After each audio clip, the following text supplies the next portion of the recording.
can we start with and double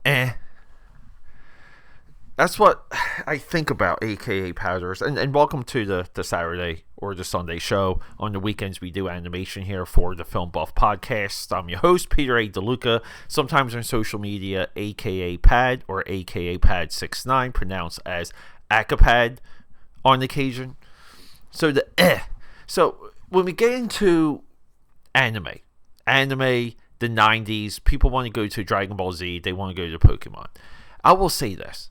The storytelling for both, it's just not there. It's subpar, and I think it wires a generation to accept very low-level storytelling. It doesn't expand the mind or the imagination very much when the viewer interacts with said narratives.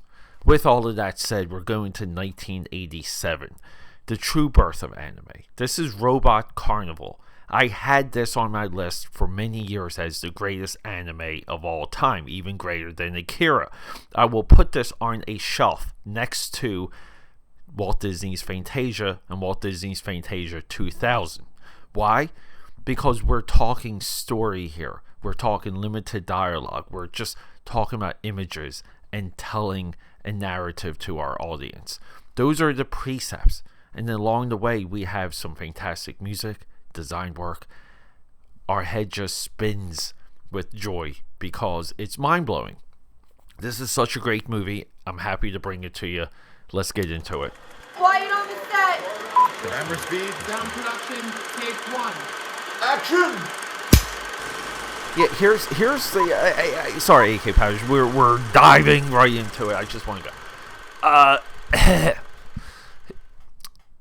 For many years, if I said that this wasn't the greatest anime of all time, I would say that this was potentially the greatest anthology of all time. And then the Matrix comes out, and between the Matrix movies, they come out with Animatrix. And the Wachowskis and the power of Warner Brothers, they got enough of a cash flow. They're thriving. They get the best of the best in anime to do these short films that are, some of them are direct implants into the Matrix universe, but some of them are loose. But that's great. And I would say The Matrix was the best anthology of all time. But then I would watch this movie, Robot Carnival. So I would put that back on the top. And then a year would go by, and I would watch Animatrix, and I would put Animatrix on top. When it comes to the great animes, we have to go to Lensman, we have to go to Akira, and we have to go to Robot Carnival. The other ones we love on this channel, on this feed, on this timeline, on this podcast is Fist of the North Star, recently spoken of, Wicked City, Ninja Scroll, The Wings of Hanamisa. When it comes to other anthologies, Memories is incredible. There was almost like a 10-year arc in anime where every 2 to 3 years we got a banger anthology. The competition for the greatest anime anthology is thick, but here's the thing. It kind of does die with the Animatrix. That type of showcase died with that release. Now, the DC films, DC animation, also through Warner Brothers, the formula that emerged through Animatrix as an anthology bled into the DC superhero universe. It has bled into Batman. I believe it's called Gotham Knights. That's a really good one.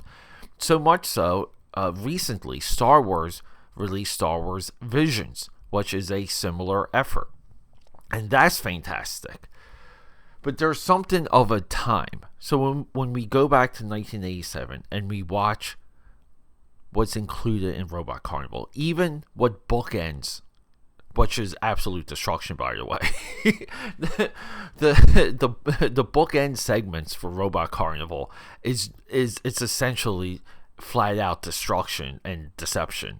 It's I love it.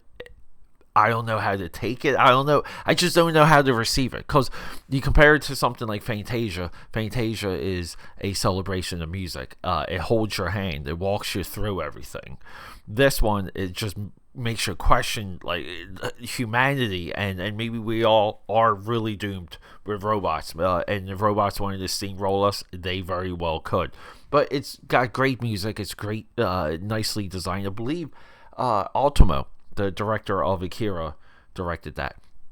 But if we go through these segments, there's a segment called Cloud that I absolutely love, which is almost like a slow motion walk, and it's in frames.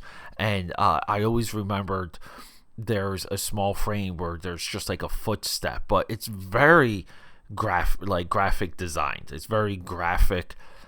I love that one. There's a great one where a couple of chicks are at, like, they're almost like in Walt Disney World, and they get attacked by a giant kaiju, but they're in love. And this robot that's in love with one of the girls is also a human, but he's also not a human. He's also a robot, and he's got to fight the giant monster. It's insane. Beautiful design, beautiful to look at. And there is a level of one-upsmanship, and there is a level of showcase when it comes to these anthologies. Robot Carnival's music, though, I love the music in every single one of these segments.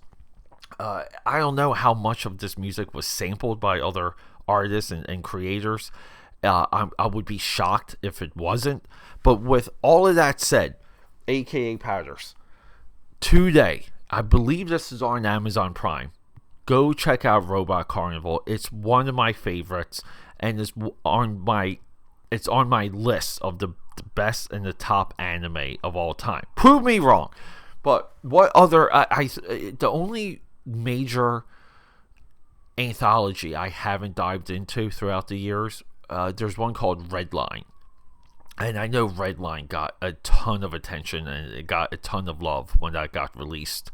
I remember the DVD release of that selling out at the local comic shop I worked at back in the day. That might have been 2002, 2003.